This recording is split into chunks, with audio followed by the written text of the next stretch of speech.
नमस्कार, मैं विलास उर्पड़े फिर स्वागत करता हूं आपका आपके अपने web news channel supreme power पर। दोस्तों, हम आपके लिए नित्य प्रतिदिन ऐसी ही न्यूज प्रकाशित करते रहे, इसके लिए आप हमारे न्यूज वीडियो को लाइक जरूर करें और चैनल पर वीडियो जब देखते हैं तो कमेंट कर हमें अपने सुझाव और अपने विचार जरूर साझा करें। दोस्तों, इस चैनल पर हम आपके लिए निरंतर ऐसे ही न्यूज प्रकाशित करते रहेंगे, तो देखने के लिए बने रहे सुप्रीम पावर के साथ। चलिए शुरुआत करते हैं आज की सुप्रीम पावर की ताजा तरीन खबर की। खबर महाराष्ट्र के नागपुर जिले के उमरेड विधानसभा क्षेत्र से हर महीने 5 लाख कमाता था, वह सब छोड़कर समाज सेवा के लिए राजनीतिक क्षेत्र में आया। संजय मेश्राम ने कहा, 15 सालों से मैं सामाजिक कार्यों से जुड़ा हूं। सन 2014 में मैंने कांग्रेस पार्टी की तरफ से चुनाव लड़ा, कमर कस के कांग्रेस पार्टी का संगठन को मजबूत किया। मैं जात धर्म जात पात किया नहीं, सभी लोगों से मेरे अच्छे संबंध हैं। मैं हर महीने 5 लाख कमाता था, वह सब छोड़कर समाज सेवा के लिए राजनीतिक क्षेत्र में आया हूँ। आइए जानते हैं आगे की पूरी विशेष चर्चा सुप्रीम पावर पर। संजय मेश्राम, प्रदेश सचिव, महाराष्ट्र कांग्रेस कमेटी से। देखिए पूरी खबर सुप्रीम पावर न्यूज पर। सहायक संपादक दुर्गा प्रसाद बर्वे की रिपोर्ट। नमस्ते, मेरा नाम संजय मेश्राम है और मैं महाराष्ट्र प्रदेश कांग्रेस कमेटी का सचिव हूँ और पिछले 15 वर्षों से मैं उमरेड विधानसभा में सामाजिक कार्यों में जुड़ा हुआ हूँ। सामाजिक कार्य के साथ ही राजकीय क्षेत्र में भी मेरी पहल रही है। 2014 में मैंने भारतीय राष्ट्रीय कांग्रेस की तरफ से पहला चुनाव लड़ा और उस चुनाव में हमारे यहाँ, जिसे मराठी में बंडखोरी कहते हैं या इंग्लिश में रिबेलियन कहते हैं, तो हमारे जो अभी के आमदार थे उन्होंने बंडखोरी की और उसी वजह से सेक्युलर 80,000 वोटों का विभाजन हुआ।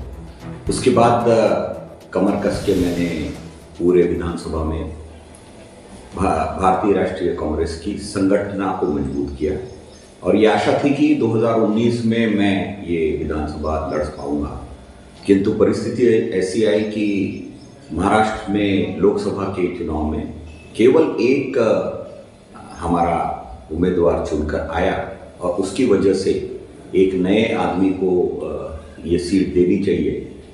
सामाजिक समीकरण और राजकीय समीकरण ऐसे बैठे कि ये सीट जिन्होंने मेरे विरोध में बंडखोरी की थी उनको दी गई। तब भी मैंने पक्ष का काम करते हुए उस कैंडिडेट को हम लोगों ने चुनकर लाया। श्री राजू पारवे पिछले 5 साल से विधायक रहे और उसके बाद उन्होंने अपना फिर पैतरा बदला और उन्होंने इस बार शिंदे गढ़ की तरफ से लोकसभा का चुनाव रामटेक लोकसभा के क्षेत्र से लड़ा और आज क्या रिजल्ट है ये आप सब लोगों को पता है। हमारे लिए बहुत बड़ा चैलेंज था, आह्वान था, क्योंकि हमारे क्षेत्र का एक आमदार, उसके विरोध में हमने हमारे विधानसभा में कांग्रेस की ताकत क्या है ये दिखाने की कोशिश की और हम लोगों ने एक 15,000 वोटों की लीड हमारे उमरेड विधानसभा से दी और आज इस क्षेत्र में कांग्रेस की क्या ताकत है ये कांग्रेस के जो हमारा संगठन है उसने दिखाई। ये होने के बाद आज आने वाले विधानसभा में मैं अपना पक्ष हमारे कांग्रेस वरिष्ठ हैं उनके सामने रखूंगा और इस बार विधानसभा में मैं तैयारी कर रहा हूँ। पिछले 15 वर्षों से जो मेरा जनसंपर्क रहा है और जो जनमत तैयार हुआ है, वहाँ लोगों की इच्छा है कि एक बार मैं उस विधानसभा का प्रतिनिधित्व करूँ और वहाँ के जो 2 प्रमुख जो प्रश्न हैं उन्हें सॉल्व करने की कोशिश करूँ। एक पहला प्रश्न है बेरोजगारी का। हमारे विधानसभा क्षेत्र में WCL की खदानें हैं और अनेक वर्षों से ये खदानें वहाँ पर है, किंतु ये कोयला बाहर बेचा जाता है, उसका प्रॉफिट जो है वो हमारे विधानसभा में नहीं आ पाता। इसीलिए विधानसभा में एक कोल बेस्ड पावर प्लांट, मतलब जो एक कोयले से चलने वाला एक पावर प्लांट यहाँ लगाने की मेरी मंशा है।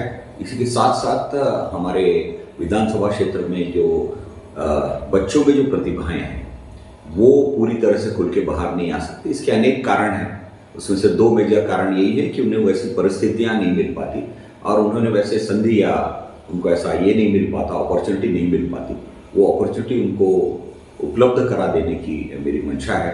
इसके तहत एक 9वीं 10वीं 11वीं 12वीं इसमें एक हॉस्टल में इन सब लोगों को प्रशिक्षण देकर, क्योंकि यही एक उम्र होती है जब लोगों का मानसिक और शारीरिक विकास होता है और उनमें क्या इच्छाएं हैं, क्या वो बनना चाहते हैं, ये उनको मालूम नहीं रहता। तो इसी बहाने उन लोगों को हॉस्टल में रखकर उनकी इच्छाएं क्या है, उनको क्या ये करते हैं, इस तरीके एक अच्छी तरीके के हॉस्टल्स और एक कैंपस तैयार करके इन प्रतिभाओं को लोगों के सामने लाने की एक मेरी मंशा है जो मैं पूरा करना चाहता हूँ। रोजगार संदर्भ में तो आपने बात कर दी और साथ ही साथ शिक्षण विभाग में भी आपने बात कर दी। अगर हम बात करें महिलाओं के उत्थान के बारे में, तो महिलाओं के उत्थान के बारे में किस तरह का आपका? जी देखिए, महिलाओं की भूमिका हमेशा हमारे सामाजिक व्यवस्था में हम लोग मराठी में कहते हैं मूल और चूल तक ही रहती है। मतलब बच्चे पैदा करना और घर में खाना बनाने तक की भूमिका हमारी सामाजिक व्यवस्था में उनके लिए रहती है। बट जिस तरीके का विकास आज महिलाओं के माध्यम से हो रहा है, प्रत्येक क्षेत्र में पुरुषों के साथ कंधा से कंधा मिलाकर वो काम कर रही हैं और हर क्षेत्र में अच्छा कर रही हैं। उन्हें जो अपॉर्चुनिटी है वो मिलना बहुत ज़रूरी है, तो इसके लिए बहुत बड़ा प्रयत्न है। दूसरा उनका सबसे बड़ा प्रयत्न रहता है, जो प्रश्न रहता है वो रोजगार का रहता है। आज हमारी पूरी जो इकोनॉमी है वो एग्रो बेस्ड है, मतलब कृषि प्रधान है और कृषि प्रधान में जो हमें हमारी महिलाएं हैं वो खेतों में जाकर रोजगारी का काम करती हैं, 200 से 300 रुपये कमाती हैं। कहीं कहीं बहुत तकलीफ़ें होती हैं, उनको घर छोड़ के फिर दिन भर खेतों में काम करना पड़ता है, वापस आकर फिर घर में काम करना पड़ता है। तो स्थानिक रोजगार हम कैसे तैयार कर पाएँ, इसके लिए 2-3 योजनाएं हमने हमारे लिए आगे हम उनके लिए करने वाले हैं, जिसमें कपास को किस तरह से हम प्रोसेस कर सके, क्योंकि हर चीज़ में वैल्यू एडिशन की बात होती है। किसान लोग कपास अपना बेच देते हैं 5,000 रुपये 10,000 रुपये क्विंटल से और उसका वो वैल्यू एडिशन नहीं करते, क्योंकि कपास बेचा जाता है, उससे फिर धागा बनता है, धागे से कपड़ा बनता है, फिर कपड़े से शर्ट बनता है।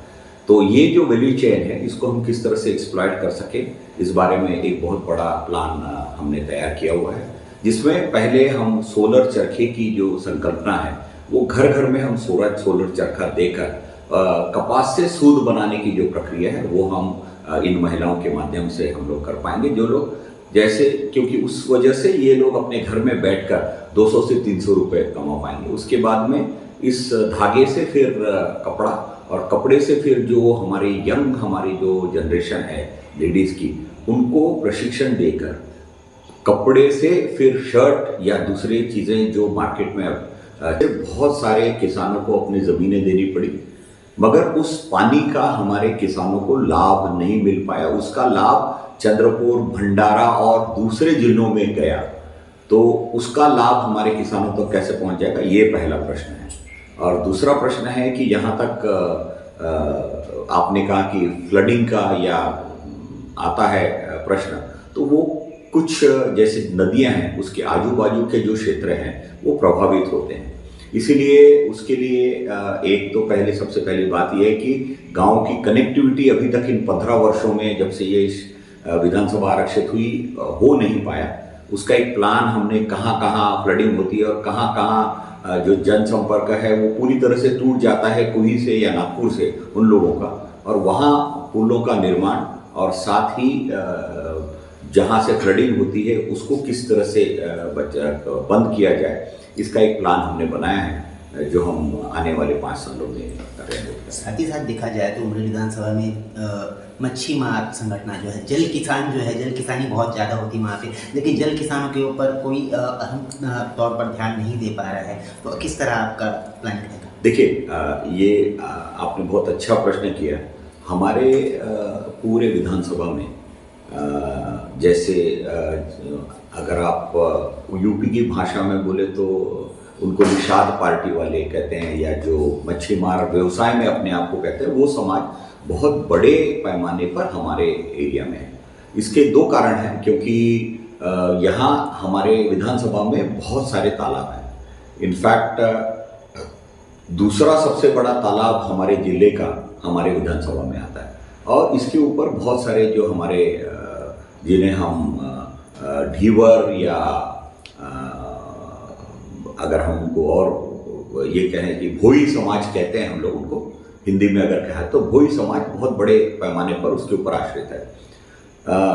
इसकी जो नीतियां जो पिछले 5-10 सालों में बनी, उससे बड़े बड़े लोगों को फायदा हुआ और उसका फायदा छोटे लोगों तक नहीं पहुंच पाया। बड़ी बड़ी संस्थाओं ने इन ठेका लिया इन सब तालाबों का, क्योंकि अब ये तालाब जो बड़े तालाब हैं, ये इसका जो ऑक्शन होता है ये मुंबई से होता है और यहाँ नहीं हो पाता। इसीलिए यहाँ की जो स्थानिक संस्थाएं हैं उनके हाथ में इन तालाबों का प्रावधान किस तरह से प्रबंधन दिया जाए और उससे आखिरी आदमी तक उसका लाभ कैसे पहुंच जाए, इसकी एक योजना हमने बनाई है, वो जो हम इस 5 सालों में कार्यान्वित करेंगे चैनल के माध्यम से। और इसी के साथ और एक मैं जोड़ना चाहूँगा, फिर बात वैल्यू एडिशन की आती है। एक बहुत अच्छा यहाँ पर जो मछली पालन है इसका व्यवसाय है, बट इस मछली पालन के व्यवसाय को आगे बढ़ाने की कोशिश नहीं की गई। बहुत सारे लोगों ने आश्वासन दिए थे, इसमें बहुत बड़ा एक स्कोप है मछली एक्सपोर्ट का, जिसके बारे में अभी तक कुछ भी इस विधानसभा क्षेत्र में नहीं हुआ। उसके ऊपर हम ध्यान देकर उससे मिलने वाला लाभ आखिरी आदमी तक कैसे पहुंचता है, इसकी एक संकल्पना मेरे दिमाग में है। उमरेड विधानसभा क्षेत्र के जो मतदार बंधु आपको देख रहे हैं, जिनके आप संपर्क में हैं, उनको क्या एक प्यार भरा संदेश आप देना चाहेंगे? देखिए, विधानसभा में पिछले 15 वर्षों से काम करते वक्त मैंने निस्वार्थ भाव से किसी भी जात पात, धर्म या पक्षपात मैंने किया नहीं। जिसकी भी जरूरत थी अपने क्षमता अनुसार मैंने उसे दूर करने की कोशिश की। कभी भी जो सामाजिक सलोखा है उसको संभाल कर रखा।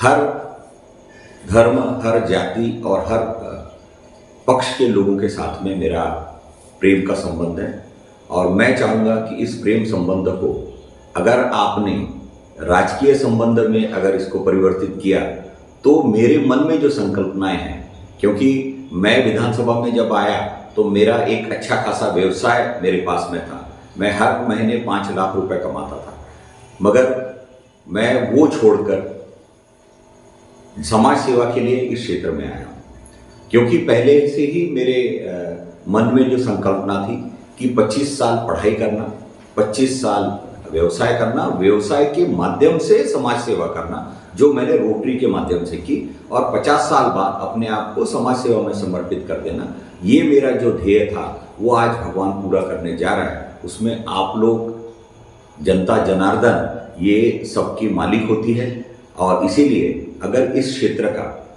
अगर आपने मुझे प्रतिनिधित्व करने का अगर मौका दिया तो इस क्षेत्र का विकास, जो संकल्पनाएं मैंने आपको बताई है, वो पूरा करने का प्रयत्न मेरी तरफ से रहेगा। दोस्तों, हम देश प्रदेश, आपके जिले और आपके क्षेत्र से जुड़ी खबरों को प्रकाशित करते रहते हैं, तो आप हमारी खबरों को देखने के साथ साथ हमारे चैनल से सीधे जुड़ सकते हैं, सिर्फ और सिर्फ इस लाल बटन को दबाकर और हमारे चैनल को सब्सक्राइब कर